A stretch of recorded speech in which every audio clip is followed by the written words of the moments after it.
Chapter 1, Mishnah 2. Before explaining the laws of oaths, the Mishnah elaborates on the various offerings that atone for the tumah of the temple and its holy things, that is, the sin of entering the temple or eating from offerings while tameh. This subject will take up the rest of this chapter and chapter 2 as well. The Mishnah will return to the subject of oaths in chapter 3. In general, offerings atone only for sins that were committed unintentionally.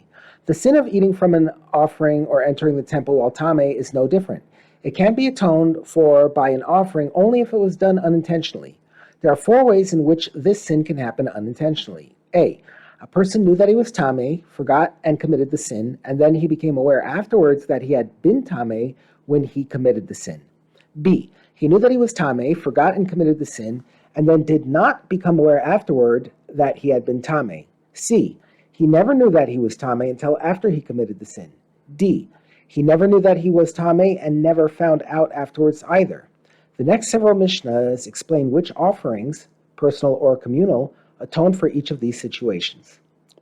Whenever there is an unawareness of tumah in the beginning, before the sin, and an awareness of tumah at the end, after the sin, and a loss of awareness in between, at the time of the sin, that is, the person knew originally that he was tameh, but he forgot and ate from an offering or entered the temple, and then realized later that he had been tameh when he did this, he is obligated to bring a variable chatas offering to atone for his sin.